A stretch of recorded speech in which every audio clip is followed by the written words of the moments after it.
আসসালামু আলাইকুম ওয়া রাহমাতুল্লাহি ওয়া বারাকাতুহু নাহমাদুহু ওয়া নুসাল্লি আলা রাসূলিহিল কারীম আম্মা বা'দু ফাআউযু বিল্লাহি মিনাশ শাইতানির রাজীম বিসমিল্লাহির রহমানির রহিম। আদম আলাইহিস সালাম তিনি হচ্ছেন আবুল বাশার, মানবমণ্ডলীর আদি পিতা। তিনি পৃথিবীর প্রথম মানুষ এবং প্রথম নবী।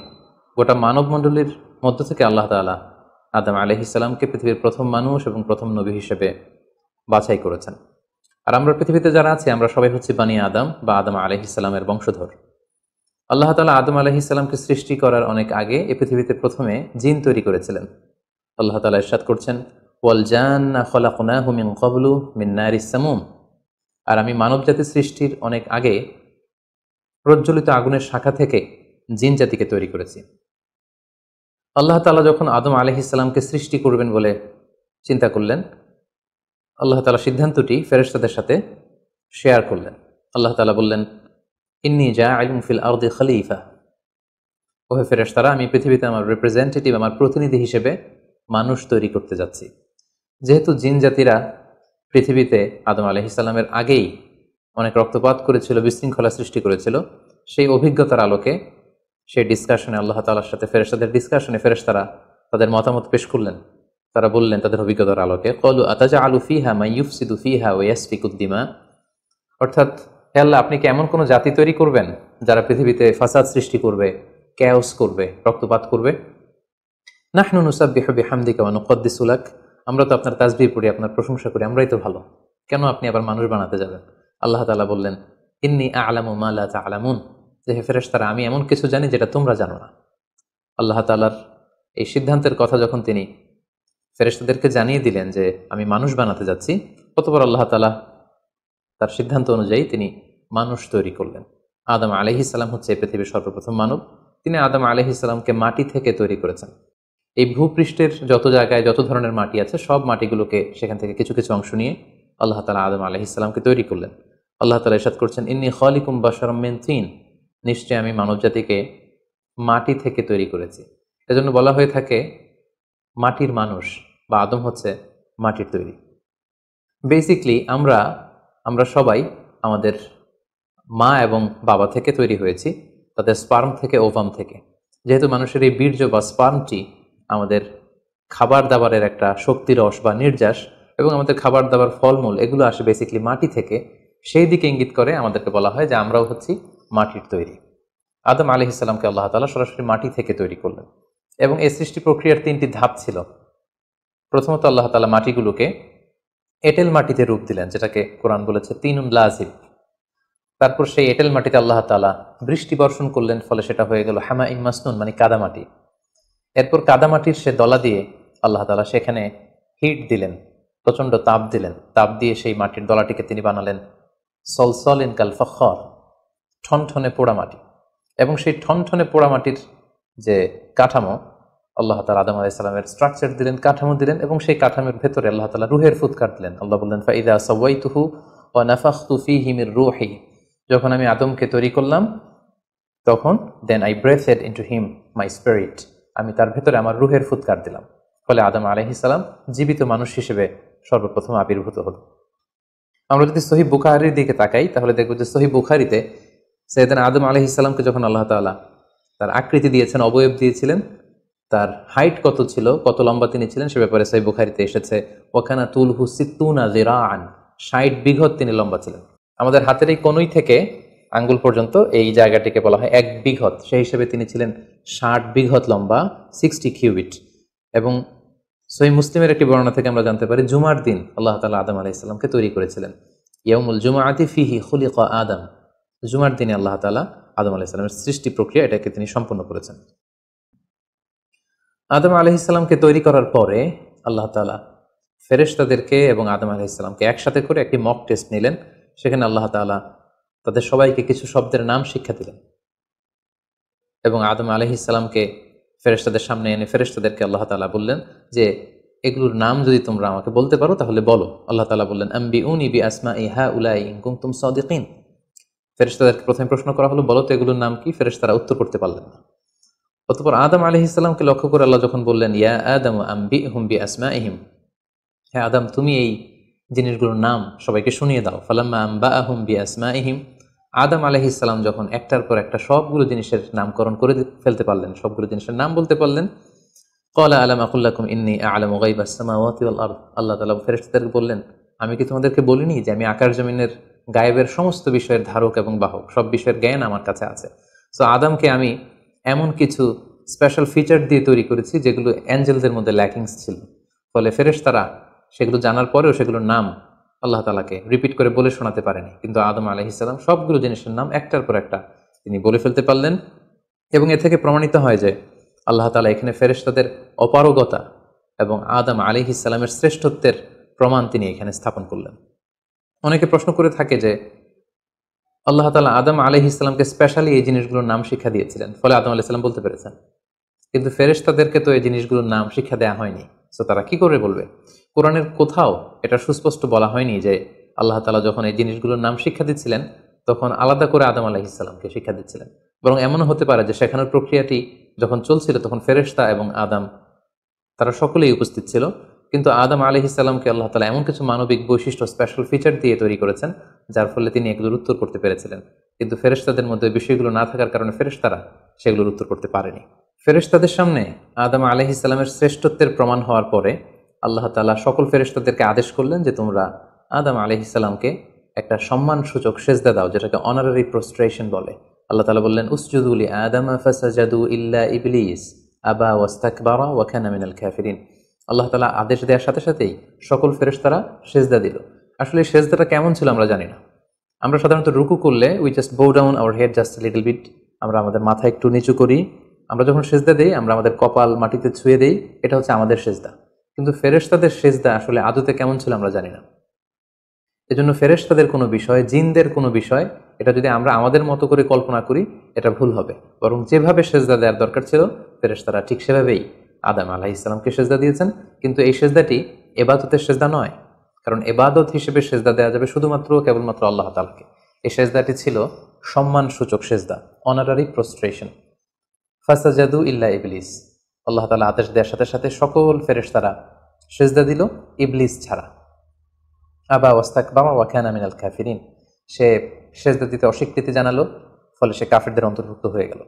এখন প্রশ্ন হচ্ছে, হু ইজ দিস ইবলিস? ইবলিস কে? এতক্ষণ পর্যন্ত আমরা আল্লাহ তাআলার সাথে ফেরেশতাদের ডিসকাশন, শেয়ারিং শুনেছি। আদম আলাইহিস সালামকে হঠাৎ করে সৃষ্টি করলেন, কিন্তু নাও এ নিউ ক্যারেক্টার অ্যাপিয়ার্ড, নতুন একটি ক্যারেক্টার চলে এসেছে, সেটা হচ্ছে ইবলিস। ইবলিস হচ্ছে এক মহাজ্ঞানী সত্তা, যে হচ্ছে কানা মিনাল জিন। কোরআন আমাদেরকে কনফার্ম করেছে, কানা মিনাল জিন্নি ফাফাসাকা আন আমরি রাব্বি। ইবলিস বা শয়তান বেসিক্যালি জিন জাতির অন্তর্গত। আমরা আমাদের আদম আলাইহিস সালামের আলোচনার শুরুতেই বলেছি যে আল্লাহ তাআলা মানব সৃষ্টির আগে এই পৃথিবীতে জিন তৈরি করেছিলেন। ইবলিস হচ্ছে সেই জিনের অন্তর্গত। সে ইবাদতে এত বেশি পরিশ্রমী ছিল, সে বেশি বেশি ইবাদত করতে করতে আল্লাহ তাআলার প্রিয় সত্তায়, প্রিয় ভাজনে পরিণত হয়েছে। ফলে আল্লাহ তাআলা তার স্ট্যাটাসকে অনেক হাই করে দিয়েছেন এবং ফেরেশতাদের সাথে থাকবার সুযোগ করে দিয়েছিলেন। তাকে আল্লাহ তাআলা এতটাই সম্মান দিয়েছিলেন, সে চাইলেই আল্লাহ তাআলার সাথে সরাসরি কথা বলতে পারত। কিন্তু আল্লাহ তাআলা যখন আদম আলাইহিস সালামকে সেজদা দেওয়ার আদেশ করলেন, সবাই সেজদা দিল, ইবলিস ছাড়া। আল্লাহ তাআলা এ পর্যায়ে ইবলিসকে জিজ্ঞেস করলেন, মা মানাআকা আল্লা তাসজুদা ইয আমারতুক। হে ইবলিস, কিসে তোমাকে বাধা দিল সেজদা দিতে? কেন তুমি সেজদা দিলে না? সবাই যেখানে সেজদা দিল, তুমি কেন সেজদা দিলে না? ইবলিস তখন উত্তরে বলল, আনা খায়রুম মিনহু খালাকতানি মিন নার ওয়া খালাকতাহু মিন তিন। আমি আদমের চাইতে শ্রেষ্ঠ। সে আল্লাহর সাথে আর্গুমেন্ট দিতে শুরু করলো, লজিক দিতে শুরু করলো। সে যদি অন্তত এতটুকু বলতো যে আল্লাহ, আপনি কেন আমাকে সেজদা দিতে বলছেন, আমি এটার সিগনিফিকেন্স, এটার কারণ জানতে চাই, অথবা আল্লাহ আমি ভুল করে ফেলেছি, আপনি আমাকে ক্ষমা করুন, এর কোনোটাই না করে সে আল্লাহর সাথে আর্গুমেন্ট দিতে লাগলো। আর্গুমেন্টেটিভ একটা অ্যাটিটিউড তার মধ্যে গ্রো করলো। সে বলল, খালাকতানি মিন নার ওয়া খালাকতাহু মিন তিন। আপনি আমাকে সৃষ্টি করেছেন আগুন থেকে, আদমকে সৃষ্টি করেছেন মাটি থেকে। আগুন হচ্ছে ঊর্ধ্বমুখী, আগুনের লেলিহান শিখা দাউ দাউ করে উপরের দিকে উঠতে থাকে, আর মাটির চাকা ঢিলা, ছেড়ে দিলে নিচে পড়ে যায়। সো ঊর্ধ্বমুখী কোনো জিনিস তো নিম্নমুখী কোনো জিনিসের কাছে নত হতে পারে না, আমি কেন সেজদা দেব? সে যখন আল্লাহ তাআলার কাছে এইভাবে যুক্তিতর্ক স্থাপন করলো, আল্লাহ তাআলা তার র্যাঙ্কিংকে নষ্ট করে দিলেন। আল্লাহ বললেন যে তুমি বিতাড়িত, অভিশপ্ত, লাঞ্ছিত এবং ধিক্কৃত। আল্লাহ তাআলা তার যে হাই র্যাঙ্ক এবং স্ট্যাটাস, সেই পদমর্যাদা, তাকে পদমর্যাদাচ্যুত করা হলো। ফলে সে তার আগের অবস্থানে আর থাকলো না। সে আল্লাহ তাআলাকে এবার বলতে আরম্ভ করলো, ক্বালা আনজিরনি ইলা ইয়াউমি ইউবআসুন, হে আল্লাহ, এত বছর আমি ইবাদত করার পরে আপনার প্রিয় ভাজন হলাম, কিন্তু শুধু আদমকে সম্মানসূচক সেজদা প্রদর্শন না করার কারণে আপনি আমার স্ট্যাটাসকে নামিয়ে দিলেন, আপনি আমাকে ধিক্কৃত অভিশপ্ত বলে ঘোষণা করলেন। তাহলে আমি আপনার কাছে একটা জিনিস চাই, সেটা হচ্ছে আনজিরনি ইলা ইয়াউমি ইউবআসুন, আপনি আমাকে কিয়ামত পর্যন্ত হায়াত দিন, যাতে আমি কিয়ামত পর্যন্ত বেঁচে থাকতে পারি। এবং সে শুধু আল্লাহর সাথে আর্গুমেন্ট দিয়েই ক্ষান্ত হয়নি, সে এ পর্যায়ে আল্লাহ তাআলাকে চ্যালেঞ্জ ছুড়ে দিল। বেসিকলি যদিও ইবলিস এত এত ইবাদত করে আল্লাহ তাআলার প্রিয় হয়েছিল, ফেরেশতাদের পর্যায়ে চলে গিয়েছিল, আল্লাহ তাআলা তার সাথে ডিরেক্টলি কথা বলতো, কিন্তু ইবলিসের ভেতরে একটা সুপ্ত অহমিকা বোধ ছিল। আল্লাহ তাআলা চেয়েছেন এই ইনসিডেন্টের মধ্য দিয়ে সেই সুপ্ত অহমিকা বোধটা প্রকাশ করে দিতে। ইবলিস ভাবতো যে কেউ আমাকে ছাড়িয়ে যেতে পারবে না, আমি সবার চাইতে শ্রেষ্ঠ। সে বলেছিল আনা খাইরুম মিনহু, আমি তার চেয়ে শ্রেষ্ঠ।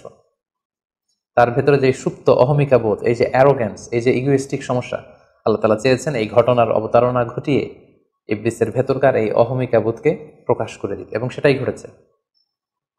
এবার সে আল্লাহ তাআলাকে চ্যালেঞ্জ দিয়ে বলল যে আল্লাহ, আপনি আমাকে কিয়ামত পর্যন্ত হায়াত দিন, লা আকউদান্না লাহুম সিরাতাকাল মুস্তাকিম, আপনার এই আদম সন্তান বনি আদমের যারা পৃথিবীতে আসবে তারা কি করে জান্নাতে যায় সেটা আমি দেখে নেব। আমি সিরাতুল মুস্তাকিমের সামনে বসে থাকবো, যাতে করে তারা সরল সঠিক পথ পেতে না পারে, তারা যাতে সত্যের পথে থাকতে না পারে। আমি তাদেরকে সুম্মা লা আতিয়ান্নাহুম মিন বাইনি আইদিহিম ওয়া মিন খলফিহিম ওয়া আন আইমানিহিম ওয়া আন শামাইলিহিম, সামনে থেকে, পেছন থেকে, ডান দিক দিয়ে, বাঁ দিক দিয়ে, সব দিক দিয়ে আমি তাদেরকে কুমন্ত্রণা দিব, ধোকা দিব, টেম্পটেশন দিব, হুইসপারিং করব। ওয়ালা তাজিদু আকসারাহুম শাকিরিন, আপনি তাদেরকে শুকরগুজার কৃতজ্ঞ বান্দাদের অন্তর্ভুক্ত পাবেন না। আল্লাহ তাআলা বললেন, লামান তাবিআকা মিনহুম লাআমলা আন্না জাহান্নামা মিনকুম আজমাইন, তুমি আমাকে চ্যালেঞ্জ দিচ্ছ, ঠিক আছে, আমিও তোমার চ্যালেঞ্জ নিলাম, চ্যালেঞ্জ অ্যাকসেপ্টেড। তোমাকে এবং তোমাকে যারা ফলো করবে, ফলোয়ারদেরকে, তাদের সবাইকে দিয়ে আমি জাহান্নামকে পরিপূর্ণ করব।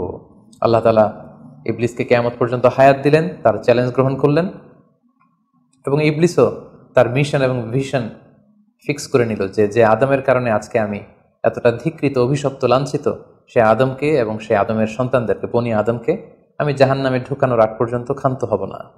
এবং আল্লাহ রাসূল সাল্লাল্লাহু আলাইহি ওয়াসাল্লাম বললেন যে ইন্না শাইতানা ইয়াজরি মিনাল ইনসানি মাজরাদ দাম, মানুষের রক্ত প্রবাহের সাথে ইবলিস মিশে যেতে পারে, সেখানে যে সে কুমন্ত্রণা দিতে পারে। সেই ঘটনার পর থেকে আল্লাহ তাআলার সৃষ্টির দুইটি শক্তিশালী সৃষ্টির মধ্যে তৈরি হয়ে গেল চিরশত্রুতা, চিরবিদ্বেষ, চিরদ্বন্দ্ব, শয়তান আর বনি আদম। আদম আলাইহিস সালামকে যখন সেজদা করতে বলা হলো, সবাই সেজদা করলো, কিন্তু ইবলিস সেজদা করলো না। এই ঘটনার পর আদম আলাইহিস সালাম কেমন যেন একটু একাকিত্ব এবং অস্থিরতা ফিল করতে লাগলেন, লোনলিনেস, কারণ তার কোনো সাথী নেই, সঙ্গী নেই, প্রতিবেশী নেই, বন্ধু নেই, বান্ধব নেই, কেউ নেই। মানুষ হিসেবে তিনি কেবল একা, বড়ই একা। তার এই অস্থিরতা, তার এই একাকিত্ব, তার এই লোনলিনেসকে আল্লাহ তাআলা বুঝতে পেরে তার একজন সঙ্গিনী তৈরি করলেন। তিনি হচ্ছেন হাওয়া আলাইহিস সালাম, এই পৃথিবীর প্রথম মানবী। এবং আল্লাহ তাআলা বললেন ওয়াজআলা মিনহা যাওজাহা লিয়াসকুনা ইলাইহা, আল্লাহ তাআলা তার থেকেই তার একজন সাথী, তার সঙ্গিনী তৈরি করলেন, যার সান্নিধ্যে যে স্থির হতে পারে, সে প্রশান্তি পেতে পারে। অন্যত্র আল্লাহ তাআলা বলছেন খালাকা মিনহা যাওজাহা ওয়া বাসসা মিনহুমা রিজালান কাসীরা ওয়া নিসাআ, আল্লাহ তাআলা আদমের মধ্য থেকেই তার সাথীকে বা তার জোড়াকে, অর্থাৎ হাওয়াকে তিনি তৈরি করলেন, এবং এই আদম আর হাওয়া থেকে গোটা বিশ্বের সকল মানব মণ্ডলীকে তিনি তৈরি করেছেন। আদম আলাইহিস সালামের কোন জায়গা থেকে হাওয়া আলাইহিস সালামকে তৈরি করা হয়েছে? সহিহ বুখারীতে এসেছে খুলিকনা মিন তিলা, পাঁজরের হাড় থেকে। আদম আলাইহিস সালামের বাম পাঁজরের উপর দিকের বাঁকা হাড় থেকে আল্লাহ তাআলা হাওয়া আলাইহিস সালামকে তৈরি করেছেন। হাওয়া শব্দটি এসেছে আরবি শব্দ হাই থেকে। হাই মানে জীবিত, প্রাণবন্ত। যেহেতু জীবন্ত আদম থেকে ওনাকে সৃষ্টি করা হয়েছে, তাই তাকে হাওয়া বলা হয়। অথবা আদম আলাইহিস সালাম হাওয়া আলাইহিস সালামের সঙ্গ পেলেই তিনি উজ্জীবিত হয়ে ওঠেন, প্রাণোচ্ছল হয়ে ওঠেন, এজন্য ওনাকে হাওয়া বলা হয়। তাহলে পৃথিবীর প্রথম মানবী হাওয়া আলাইহিস সালামকে আল্লাহ তাআলা আদম আলাইহিস সালামের নিঃসঙ্গতা, একাকিত্ব এবং লোনলিনেস যে ফিলিংটা, এটা দূর করার জন্য তার একজন সঙ্গী তিনি ঠিক করে দিলেন, আদম এবং হাওয়া। ইংরেজিতে বলা হয় অ্যাডাম অ্যান্ড ইভ। এবং আল্লাহ তাআলা তাদের দুজনকে জান্নাতে থাকবার পারমিশন দিলেন। আল্লাহ তাআলা বললেন ওয়াকুলনা ইয়া আদম উসকুন আনতা ওয়া যাওজুকাল জান্নাহ, আদম তুমি আর তোমার স্ত্রী বা তোমার সঙ্গিনী দুজনে মিলে জান্নাতে থাকো। তবে এক্ষেত্রে কিছু ডুজ অ্যান্ড ডোন্টস আছে, কিছু ওয়ার্নিং আছে, কিছু প্রিকশন আছে। সেটা হচ্ছে ওয়াকুলা মিনহা রগাদান হাইসু শিইতুমা, এই বাগানে এই জান্নাতের যেখান থেকে মনে যায় তৃপ্তি সহকারে তোমরা উভয়ে খাও, কিন্তু ওয়ালা তাকরাবা হাযিহি শাজারাতা ফাতাকুনা মিনাল যালিমিন, জান্নাতের যেখান থেকে মনে যায় তোমরা খেতে পারো, পান করতে পারো, ঘুরে বেড়াতে পারো, আনন্দ উৎসব করতে পারো, কিন্তু ওয়ালা তাকরাবা হাযিহি শাজারা, এই গাছের ফল খাবে না। Be aware of this tree, এই গাছের কাছেও যাবে না। যদি যাও, যদি খাও, তাহলে ফাতাকুনা মিনাল যালিমিন, তোমরা জালিমদের অন্তর্ভুক্ত হয়ে যাবে। তাহলে আল্লাহ তাআলা আদম এবং হাওয়াকে জান্নাতে থাকার সুযোগ দিলেন, সেখানে কি করা যাবে কি করা যাবে না সেটা বাতলে দিলেন, ডুজ এন্ড ডোন্টস দিলেন এবং ওয়ার্নিং দিয়ে দিলেন। কিন্তু তারপর যেটা ঘটলো সেটা হচ্ছে, আমরা জানি যে ইবলিস কিন্তু তার মিশন এবং ভিশনকে ফিক্স করে নিয়েছে যে সে আদমকে গোমরা করেই ছাড়বে, ধোকা দিয়েই ছাড়বে, এবং সে অনুপাতে সে সামহাও জান্নাতে ঢুকে আদম এবং হাওয়া আলাইহিস সালামকে উইসপারিং করে, টেম্পটেশন দিয়ে, কুমন্ত্রণা দিয়ে তাদেরকে বিভ্রান্ত করে ফেলল। কোরআন বলছে, ফাওয়াসওয়াসা লাহুমা শাইতান লিইউবদিয়া লাহুমা মা বুরিয়া আনহুমা মিন সাওআতিহিমা, শয়তান তাদের দুজনকে টেম্পটেশন দিয়ে, কুমন্ত্রণা দিয়ে ধোকার মধ্যে ফেলে দিল। শয়তান এসে বলল, আমাকে আল্লাহ সৃষ্টি করেছেন অনেক আগে, তোমাদেরকে সৃষ্টি করার আগে আল্লাহ তাআলা আমাদেরকে জানিয়েছিলেন যে তোমাকে এবং হাওয়াকে আল্লাহ তাআলা এই জান্নাতে রাখতে চান না, তোমাদের দুজনকে আল্লাহ পৃথিবীতে পাঠিয়ে দিতে চান, কারণ এখানে তারাই থাকতে পারবে যারা ফেরেশতা, তোমরা ফেরেশতা নও। আর এখানে পার্মানেন্টলি থাকার জন্য, রেসিডেন্সিয়াল পারমিটের জন্য একটা জিনিস লাগে, সেটা হচ্ছে ওই গাছের ফল খেতে হয়। যারা ওই গাছের ফল খেয়ে ফেলবে তারা এখানকার চিরকালীন বাসিন্দা হয়ে যাবে, তারা কখনো পৃথিবীতে যাওয়া লাগবে না। তো এই জন্য আল্লাহ তাআলা তোমাদেরকে ফল খেতে নিষেধ করেছেন ওই গাছে। তোমরা যদি ওই গাছের ফল খেয়ে ফেলো তাহলে তোমরা এখানকার চিরস্থায়ী অধিবাসী হয়ে যাবে, কোনোভাবেই আল্লাহ তাআলা তোমাদেরকে এখান থেকে তাড়াতে পারবেন না। কিন্তু আল্লাহ তাআলা চাইছেন তোমাদেরকে এখান থেকে তাড়িয়ে পৃথিবীতে পাঠিয়ে দিবেন। আমি তোমাদেরকে কসম করে বলছি, আমি তোমাদের ওয়েল উইশার, শুভাকাঙ্ক্ষী। শয়তান বলল যে, ওয়াকাসামাহুমা ইন্নী লাকুমা মিনান নাসিহিন, নিশ্চয়ই আমি তোমাদের জন্য শুভাকাঙ্ক্ষী, তোমরা আমার কথা শোনো। যদি এখানে আরামে দিনাতিপাত করতে চাও তাহলে তোমরা এই ফল খাও, ফলে তোমাদেরকে আর কোথাও যাওয়া লাগবে না। আদম আলাইহিস সালাম আল্লাহ তাআলা সে দেয়ার ডুজ এন্ড ডোন্টস, সে ওয়ার্নিং এর কথা ভুলে তিনি এবং তার স্ত্রী ওই নিষিদ্ধ ফল থেকে খাওয়া শুরু করলেন, এবং খাওয়ার সাথে সাথেই ফালাম্মা যাকা শাজারাতা বাদাত লাহুমা সাওআতুহুমা ওয়া তাফিকা ইয়াখসিফানি আলাইহিমা মিন ওয়ারাকিল জান্নাহ, ওই নিষিদ্ধ গাছের ফল খাওয়ার সাথে সাথেই আদম আলাইহিস সালাম এবং হাওয়া আলাইহিস সালামের গায়ে যে জান্নাতি পোশাক ছিল, অটোমেটিক্যালি সেই পোশাক খুলে পড়তে আরম্ভ করলো। ওনারা উলঙ্গ হয়ে যেতে লাগলেন। তড়িঘড়ি করে ওনারা জান্নাতের বিভিন্ন পাতা এনে, বিভিন্ন লতা পাতা এনে ওনাদের প্রাইভেটকে ওনারা ঢাকলেন, এবং তখনই ওনারা বুঝতে পারলেন, আমরা কি করলাম, আমরা তো মহাভুল করে ফেলেছি, আমরা তো আল্লাহ তাআলার আদেশ অমান্য করেছি। আল্লাহ তাআলার সাথে সাথে বললেন, আলাম আনহাকুমা আন তিলকুমা শাজারা, আদম এটা তোমরা কি করলে, আমি তো এটা কখনো এক্সপেক্ট করিনি, আমি কি তোমাদেরকে নিষেধ করিনি এই গাছের ফল খেতে, এবং আমি কি তোমাদেরকে বলে দেইনি যে ইন্না শাইতানা লাকুম আদুউম মুবিন, শয়তান তোমাদের সুস্পষ্ট চিরশত্রু, কেন তোমরা এই কাজটা করলে?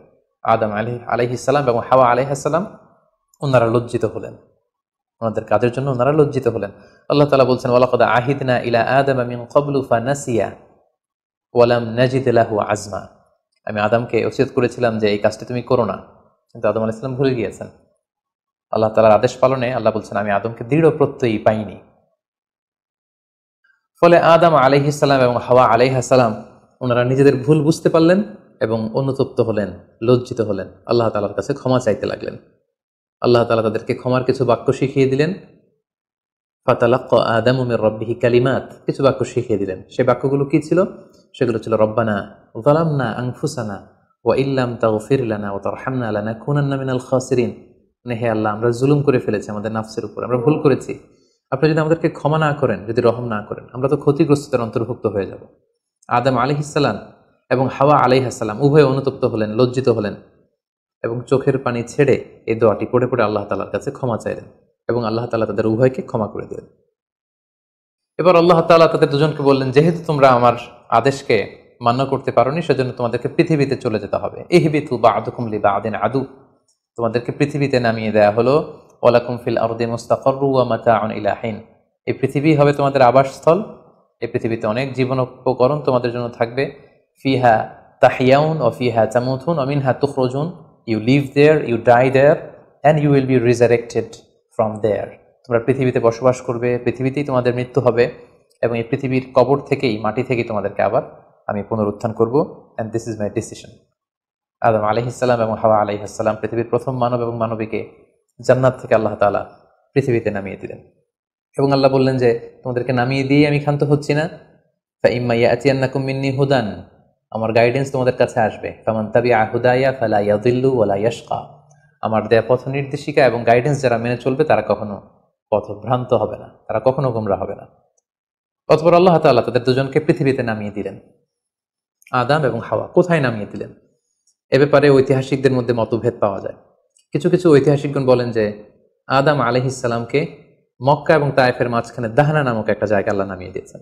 কোনো কোনো বর্ণনা মতে পাওয়া যায় যে আদম আলাইহিস সালামকে আল্লাহ তাআলা ইন্ডিয়ান সাবকন্টিনেন্টে শ্রীলঙ্কার সিংহাল নামক একটা জায়গায় পাঠিয়েছেন এবং তারা সেখানে অ্যাডামস পিক নামে একটি পাহাড়ের কথা বলে থাকেন, যেখানে আদম আলাইহিস সালামের ফুটপ্রিন্ট বা পায়ের ছাপ সংরক্ষিত আছে বলে অনেক ঐতিহাসিকগণ মত প্রকাশ করেছেন।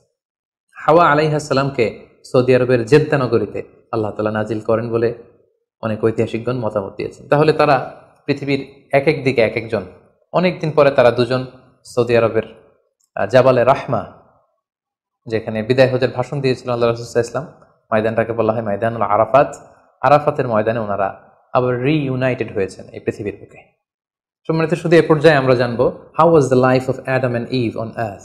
এই পৃথিবীতে আদম আলাইহিস সালাম এবং হাওয়া আলাইহিস সালামের একেবারে পৃথিবীর শুরুর দিকের জীবন পরিক্রমাটা কেমন ছিল, হাউ ওয়াজ দেয়ার লাইফ, কিভাবে তারা তাদের জীবন অতিবাহিত করেছেন। আমরা জানি যে তাদের দুজনের মাধ্যমেই হিউম্যান হিস্ট্রি শুরু হয়েছিল, মানব ইতিহাস। তাদের জীবন পরিক্রমাটা কিছুটা ভিন্ন, আমাদের চাইতে ভিন্ন, যেহেতু তারাই পৃথিবীর প্রথম মানব এবং মানবী। তাদের কোনো প্রতিবেশী নেই, তাদের কোনো বন্ধু বান্ধব নেই, পৃথিবীতে আর কোনো মানুষ তাদের আশেপাশে ছিল না, শুধু তারাই। তো সেক্ষেত্রে এক আল্লাহ তাআলার ইবাদত ছাড়া তাদের মৌলিক যে কাজটা ছিল সেটা ছিল পপুলেশন, কাল্টিভেশন অ্যান্ড কনস্ট্রাকশন।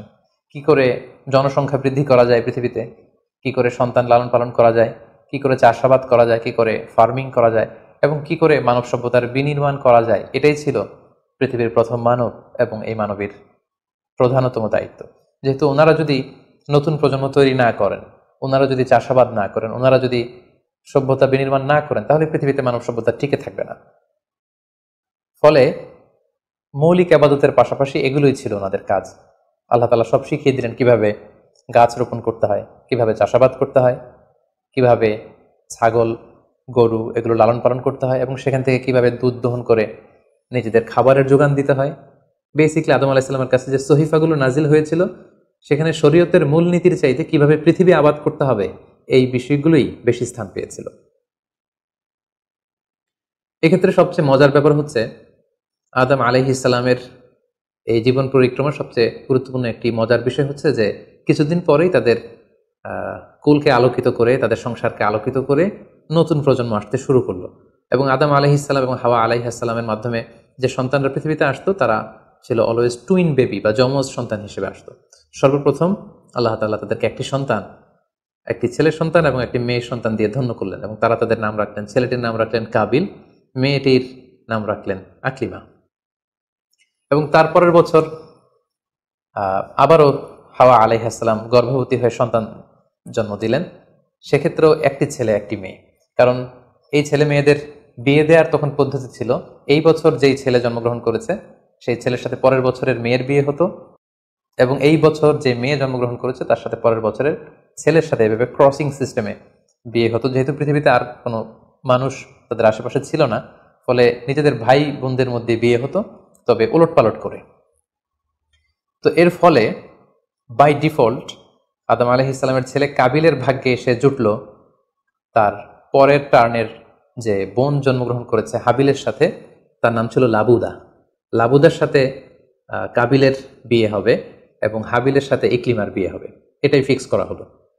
কিন্তু এখানে একটি সমস্যা দেখা দিল, সেটি হচ্ছে ইকলিমা ছিল খুবই সুন্দরী, she was a very beautiful lady. ফলে কাবিল এটা মেনে নিতে পারেনি। সে প্রশ্ন উত্থাপন করলো যে কেন আমি লাবুদাকে বিয়ে করব?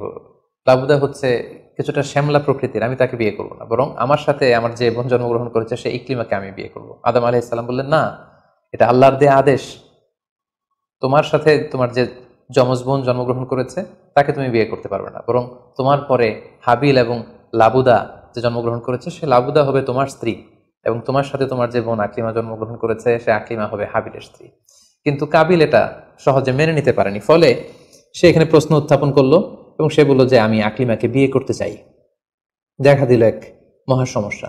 তখন আল্লাহ তাআলা আদম আলাইহিস সালামকে জানিয়ে দিলেন, ঠিক আছে, হাবিল এবং কাবিলকে কোরবানি করতে বলো, যার কোরবানি কবুল হবে সেই আকলিমাকে পাবে। এবং তখন কোরবানির সিস্টেম ছিল, কোরবানি করে চলে আসার পরে আকাশ থেকে আগুন এসে যেই কোরবানিকে ঝলসে দিত, সেই কোরবানিটা আল্লাহ তাআলার কাছে কবুল হয়েছে বলে ধরে নেওয়া হতো। আদম আলাইহিস সালামের ছেলে কাবিল বেসিকলি চাষি ছিল, সে এক বস্তা গম আল্লাহ রাস্তায় কোরবানি করলো।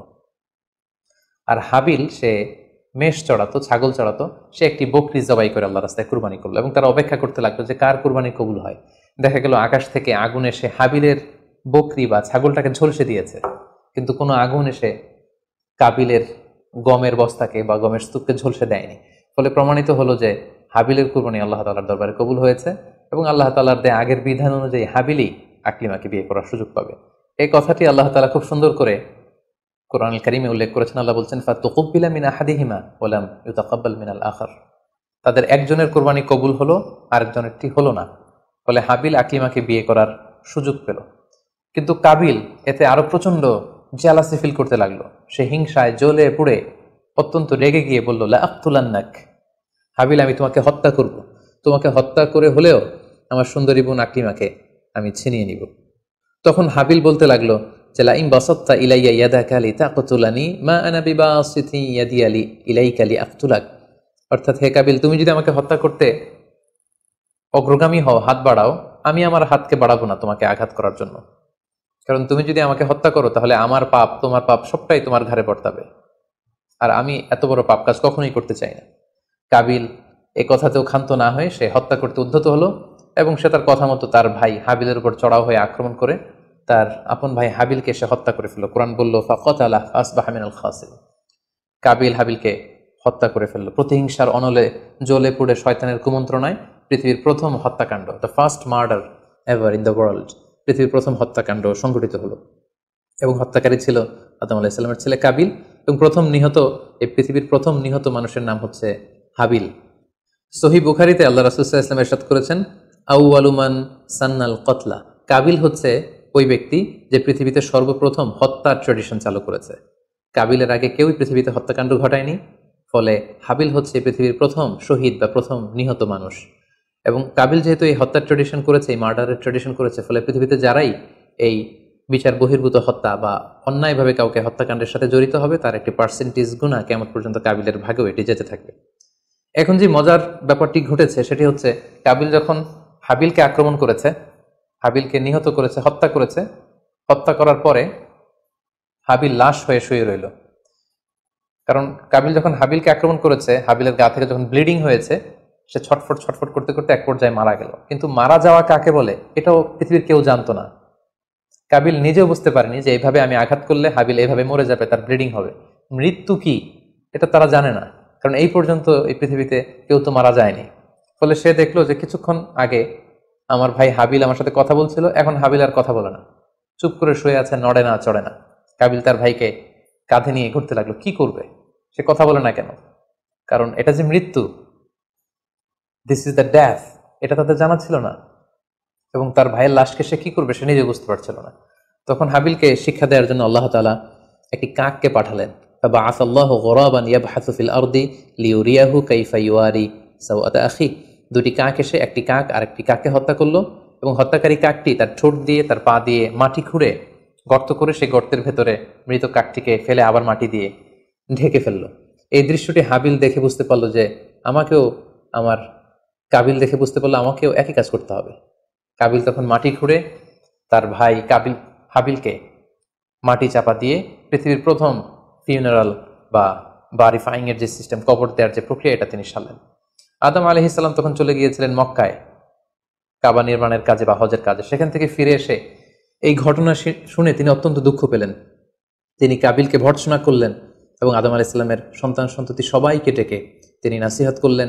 এক আল্লাহর আদেশ মেনে নেওয়ার জন্য তিনি সবাইকে আহ্বান জানালেন। হাবিলের পরবর্তীতে আল্লাহ তাআলা এওয়াদান আন হাবিলের পরিবর্তে তিনি শীস আলাইহিস সালামকে আদম আলাইহিস সালামের ছেলে হিসেবে পৃথিবীতে দান করলেন। হাওয়া আলাইহিস সালামের কোল জুড়ে পৃথিবীতে আসলো শীস এবং তার সাথে তার টুইন বোন হাজুরা পৃথিবীতে আসলো। এবং আদম আলাইহিসসালামের পরে শীস আলাইহিসসালামকে আল্লাহ তাআলা নবী হিসেবে সিলেক্ট করলেন। এবং সহিহ ইবনে হিব্বানের একটি বর্ণনা এসেছে, যদি বর্ণনাটি দুর্বল, যে শীস আলাইহিসসালামের কাছে আল্লাহ তাআলা 50টি সহিফা নাজিল করেছিলেন। দেখতে দেখতে আদম আলাইহিসসালাম তার জীবনের 1000 বছর পূর্ণ করলেন, তিনি বয়োবৃদ্ধ হয়ে আসলেন এবং তার এই নবুয়তির দায়িত্ব আল্লাহ তাআলা শীস আলাইহিসসালামের কাঁধে দেওয়ার পরে আদম আলাইহিসসালামের পৃথিবী থেকে বিদায় নিলেন। কোথায় তাকে কবর দেওয়া হয়েছে? ঐতিহাসিকদের মধ্যে একাধিক মত পাওয়া যায়। কোনো কোনো বর্ণনা মতে ওনাকে মক্কাতে কবরস্থ করা হয়েছে, কোনো কোনো ঐতিহাসিক বর্ণনা মতে ওনাকে বাইতুল মাকদাসে কবরস্থ করা হয়েছে। আর ঠিক এভাবেই পৃথিবীর প্রথম মানব এবং প্রথম নবী আদম আলাইহিসসালাম এই পৃথিবী থেকে বিদায় নিয়ে পরপারে পাড়ি জমালেন। সম্মানিত শুধু আদম আলাইহিসসালামের এই জীবনী থেকে আমাদের জন্য কি শিক্ষা? কেন আল্লাহ তাআলা কালামুল্লাহ মাজিদে কুরআনুল কারীমে নবীদের ঘটনাগুলো বর্ণনা করেছেন? কেন আদম আলাইহিস সালামের ঘটনা আমাদেরকে শুনিয়েছেন? নিশ্চয়ই এর পেছনে কারণ রয়েছে। সেটি হচ্ছে আমরা যাতে করে এই জীবনী থেকে আমাদের প্রাত্যহিক জীবনের জন্য শিক্ষা, লেসন, এগুলো যাতে গ্রহণ করতে পারি। আদম আলাইহিস সালামের এই বর্ণাঢ্য জীবনী থেকে, সংগ্রামী জীবনী থেকে আমরা কি শিখতে পারি, কি কি লেসন আমাদের জন্য রয়েছে, এ পর্যায়ে আদম আলাইহিস সালামের জীবনী থেকে শিক্ষাগুলো আমরা আলোচনা করব। আদম আলাইহিস সালামের জীবনী থেকে প্রথম যে শিক্ষাটা আমরা পাই সেটা হচ্ছে সৃষ্টির জন্য অহংকার করা বা অ্যারোগ্যান্স এটা শোভা পায় না। অহংকার করা এটা হচ্ছে স্রষ্টার বৈশিষ্ট্য। কোনো সৃষ্টি কখনো অহংকার করতে পারে না। আল্লাহ তাআলা বলেছেন হাদিসে কুদসিতে, আল কিবরিয়া উরিদাই, অহংকার হচ্ছে আমার চাদর, এজন্য যে অহংকার করবে ওকে আমি জাহান্নামে নিক্ষেপ করব। কিন্তু শয়তানের ক্ষেত্রে আমরা এই মিস্টেকটাই দেখেছি। সে অহংকারের ফাঁদে পা দিয়ে আল্লাহ তাআলার আদেশ অমান্য করেছে এবং সে ধিক্কৃত, অভিশপ্ত একটা সত্তায় পরিণত হয়েছে এবং সে বলেছে যে আনা খাইরুম মিনহু, আমি আদমের চাইতে শ্রেষ্ঠ। কোনো বিশ্বাসী, কোনো প্র্যাকটিসিং মুসলিম কখনো নিজেকে বড় মনে করতে পারে না। ইসলাম আমাদেরকে এটা শেখায় না। নিজেকে বড় মনে করা এটা হচ্ছে শয়তানের স্বভাব, যেটা আমরা আদম আলাইহিস সালাম এবং শয়তানের যে ঘটনা, ইনসিডেন্ট, সেখান থেকে আমরা জানতে পারলাম। নিজেকে বড় মনে করা এটা শয়তানের অ্যাটিটিউড। বিশ্বাসীরা কখনো নিজেকে বড় মনে করে না, তারা কখনো অ্যারোগ্যান্ট অ্যাটিটিউডের হতে পারে না। কারণ আল্লাহ রাসূল সাল্লাল্লাহু আলাইহি ওয়াসাল্লাম আমাদেরকে শিখিয়েছেন, আল্লাহুম্মা জাআল ফি আইনি সাগীরা ওয়া ফি আ'ইউনিন নাসি কাবীরা, হে আল্লাহ, আপনি আমার চোখে আমাকে ছোট বানান, মানুষের চোখে আপনি আমাকে বড় বানান। আপনি নিজেকে কখনো বড় বলে উপস্থাপন করতে পারবেন না। আপনি বড় এটা আপনার মুখে বলা শোভা পায় না, বরং আপনি বড় কিনা ছোট এটা মানুষ প্রমাণ করবে, সেটা মানুষ ডিসাইড করবে। এজন্য আল্লাহ রাসূল সাল্লাল্লাহু আলাইহি ওয়াসাল্লাম বলতেন, হে আল্লাহ, আমার চোখে আপনি আমাকে ছোট বানান, মানুষের চোখে আপনি আমাকে বড় বানান। তাহলে আদম আলাইহিস সালাম এবং ইবলিসের এই ঘটনা থেকে আমরা প্রথম যে শিক্ষাটা পাই সেটা হচ্ছে আমরা যেন কখনো আমাদের অন্তরে অহমিকা বোধ লালন না করি, আমরা যেন এই ইগোইস্টিক সমস্যাতে না ভুগি, আমরা কখনো যেন অহংকারী না হই, বরং আমরা যেন বিনয়ী হতে পারি। বিনয়ী বান্দাদেরকে আল্লাহ তাআলা পছন্দ করেন। নিজেকে বড় মনে করা এটা হচ্ছে শয়তানের স্বভাব এবং সে নিজেকে বড় মনে করেই চির অভিশপ্ত হিসেবে চিহ্নিত হয়েছে।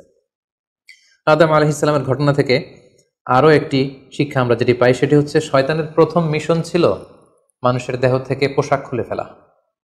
আই রিপিট, আমি আবারও বলছি, মানুষের দেহ থেকে পোশাক খুলে ফেলা, নগ্নতা বা অশ্লীলতা, এটা হচ্ছে শয়তানের প্রধান হাতিয়ার। আমরা এই ঘটনা থেকে জেনেছি যে আদম আলাইহিস সালাম এবং হাওয়া আলাইহিস সালাম তারা যখন ওই নিষিদ্ধ গাছ থেকে ভক্ষণ করলেন, তারা যখন নিষিদ্ধ ফলটি খেয়ে ফেললেন, সাথে সাথে জান্নাতের পোশাক তাদের দেহ থেকে খুলে পড়ে গিয়েছে। এবং কেন আদম আলাইহিস সালাম এবং হাওয়া আলাইহিস সালামকে শয়তান ওয়াসওয়াসা দিয়েছিল? সূরা আরাফে আল্লাহ বলছেন, লিউরিয়াহুমা সাওআতিহিমা, যাতে করে তাদের প্রাইভেট, তাদের লজ্জাস্থান প্রকাশিত হয়ে পড়ে। তাহলে আমরা এই ঘটনা থেকে আরও যে শিক্ষাটি পাই সেটি হচ্ছে নগ্নতা এবং অশ্লীলতা হচ্ছে শয়তানের প্রধান হাতিয়ার। বর্তমানে আমরা সেটাই দেখতে পাচ্ছি যে শয়তান আমাদের পোশাককে খাটো করতে চাচ্ছে। দিনকে দিন আমাদের পোশাকের ধরন এমন হতে যাচ্ছে, বিশেষ করে আমাদের বোনদের বা নারীদের পোশাকের দিকে যদি আমরা তাকাই, এটা ছোট হতে হতে এমন একটা পর্যায়ে চলে যাচ্ছে, এর মাধ্যমে কিন্তু এই নিউডিটি বা নগ্নতা এবং অশ্লীলতার ছড়াছড়ি আমাদের সমাজে খুব বেড়ে গিয়েছে এবং এটা ছিল শয়তানের প্রধান হাতিয়ার। আমাদের আদি পিতা এবং আদি মাতাকে এই নগ্নতা এবং অশ্লীলতার মাধ্যমেই, তাদের দেহ থেকে পোশাক খোলার মাধ্যমে কিন্তু শয়তান প্রথম তার শত্রুতা প্রকাশ করতে পেরেছিল। এবং কারা আসলে আমাদের শত্রু, কে আমার শত্রু, কে আমার বন্ধু, এটা আমাদেরকে জানতে হবে। আল্লাহ তাআলা খুব সুস্পষ্টভাবে কোরআনে বলেছেন যে ইন্নাহু লাকুম আদুউম মুবিন, তোমরা শয়তানের পদাঙ্ক অনুসরণ করো না, কারণ শয়তান হচ্ছে তোমাদের সুস্পষ্ট শত্রু। সো কে আমার বন্ধু, কে আমার শত্রু, এ ব্যাপারে যেন আমরা সুস্পষ্ট একটি ধারণা পেতে পারি, এই জন্য কোরআন আমাদেরকে জানিয়েছে শয়তান হচ্ছে আমাদের প্রকাশ্য শত্রু। আদম আলাইহিস সালামের এই স্টোরি থেকে আমরা আরো একটি শিক্ষা পাই, সেটা হচ্ছে আল্লাহ তাআলা যখন জান্নাতে আদম এবং হাওয়া আলাইহিস সালামকে থাকার সুযোগ দিলেন, আল্লাহ বললেন ওয়ালা তাকরাবা হাযিহি শাজারা, খবরদার যেটা মনে চায় খাও, কিন্তু ওই গাছের কাছেও যেও না। আল্লাহ তাআলা কিন্তু বলেননি ওই গাছের ফল খেও না, আল্লাহ বলেছেন কাছেও যেও না। এটা একটা কোরআনিক টার্ম, কাছেও যাওয়া যাবে না। ফল খাওয়া তো দূর কি বাদ, ওই গাছের ফল খাওয়া তো অনেক পরের কথা, আগে কাছে গেলেই না ফল খাওয়া না খাওয়ার প্রসঙ্গটা আসে। এজন্য আল্লাহ তাআলা সাবধান করে বলে দিয়েছিলেন কাছেও যেও না। এটা কোরআনের একটা টার্ম। অশ্লীলতার ব্যাপারে যখন আল্লাহ আমাদেরকে সাবধান করেছেন, আল্লাহ বলেছেন ওয়ালা তাকরাবুজ জিনা, অশ্লীলতার কাছেও যেও না।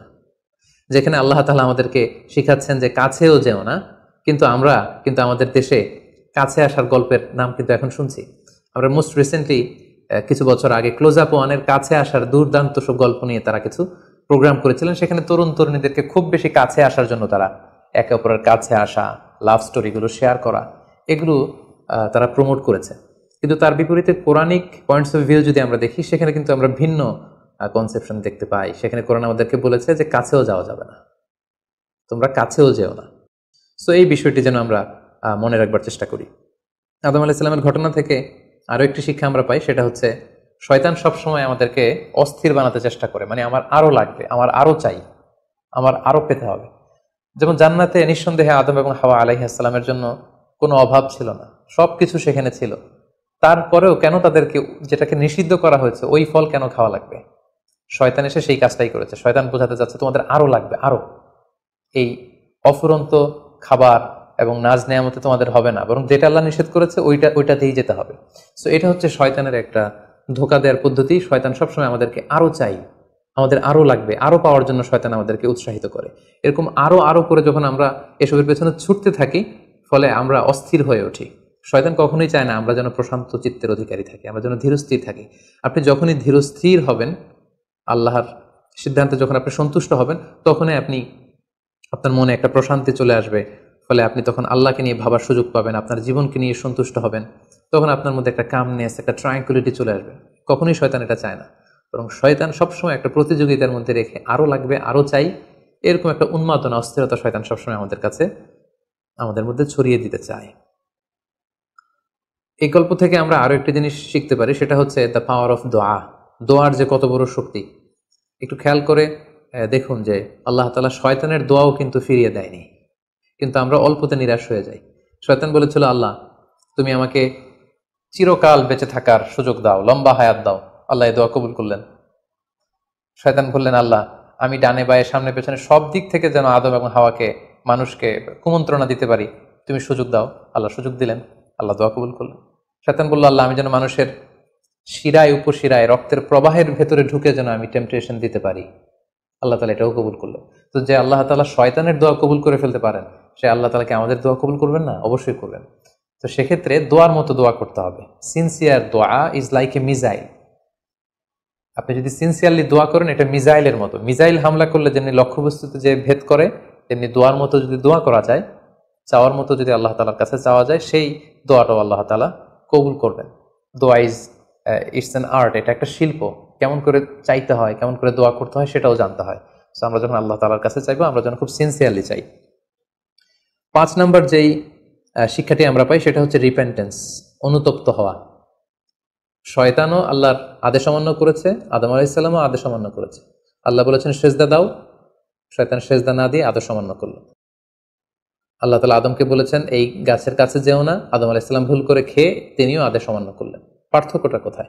পার্থক্য হচ্ছে শয়তান ভুল করে সে ভুলের উপর অটল থেকে গিয়েছিল, অহংকার করেছিল, কিন্তু আদম আলাইহিস সালাম ভুল করে তিনি অনুতপ্ত হয়েছিলেন।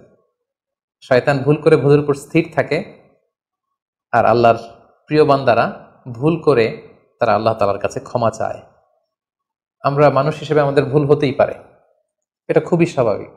কুল্লুকুম খাত্তা, তোমরা সবাই পাপী, ওয়া খায়রুল খাত্তাইনা তাওয়াবুন। এই পাপীদের মধ্যে সবচেয়ে শ্রেষ্ঠ পাপী হচ্ছে যে পাপী পাপ করার পরে আল্লাহ তাআলার কাছে তওবা করে, অনুতপ্ত হয়। অনুতপ্ত বান্দার চোখের পানির যে কত পাওয়ার, জাহান্নামের আগুন কোনো কিছু দিয়ে নেভানো সম্ভব না, কিন্তু অনুতপ্ত বান্দার চোখের পানি দিয়ে জাহান্নামের আগুন নিভে যায়। একজন বান্দা যখন ভুল করে, পাপ করে, ভুল বুঝতে পেরে অনুতপ্ত হয়ে চোখের পানি ছাড়ে, তার চোখের পানি চোখ বেয়ে, তার নাকের ডগা বেয়ে মাটিতে পড়ার আগেই আল্লাহ অনুতপ্ত বান্দার সব গুনাহ মাফ করে দেন। তাই আমরা যেন আল্লাহ তাআলার কাছে অনুতপ্ত হতে পারি।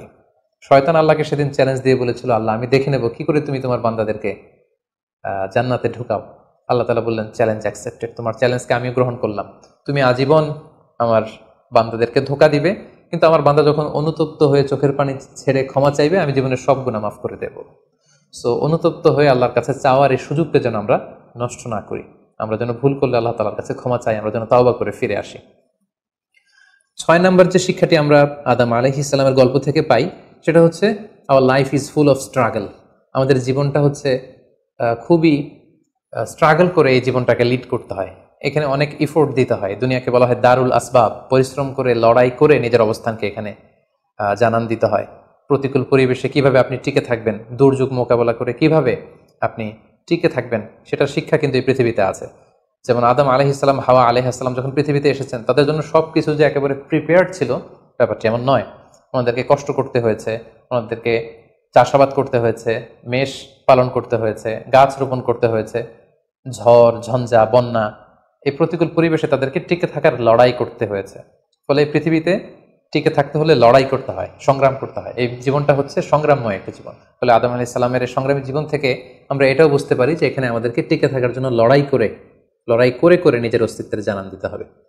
সর্বশেষ আদম আলাইহিস সালামের জীবনী থেকে যে আমরা শিক্ষাটি পাই, সেটা হচ্ছে পৃথিবীতে অনেক ধরনের ফিতনা আছে, এর মধ্যে নারী ঘটিত ফিতনা একটি বড় ধরনের ফিতনা, এবং এই পৃথিবীর প্রথম যে হত্যাকাণ্ড সেটা নারী ঘটিত কারণেই হয়েছে। এবং সহিহ মুসলিম আল্লাহ রাসূল সাল্লাল্লাহু আলাইহি ওয়াসাল্লাম বলেছেন, ফাইন্না আউওয়ালা ফিতনাতি বানি ইসরাঈল কানাত ফিন-নিসা, বনি ইসরাইলের প্রথম ফিতনাও নারীদের ব্যাপারেই ঘটেছে। এবং আল্লাহ রাসূল বলেছেন, আমার পরে তোমাদের জন্য নারীদের ফিতনার চাইতে বড় কোনো ফিতনা আমি রেখে যাইনি। ফলে এই নারী ঘটিত ফিতনা থেকে আমাদেরকে সাবধান থাকতে হবে। বর্তমানেও যখন আমরা পত্রপত্রিকা খুলি, প্রায় কিন্তু আমরা এই ধরনের অশ্লীলতা, নগ্নতা, ধর্ষণের মতো জঘন্য ঘটনার কথা আমরা শুনি।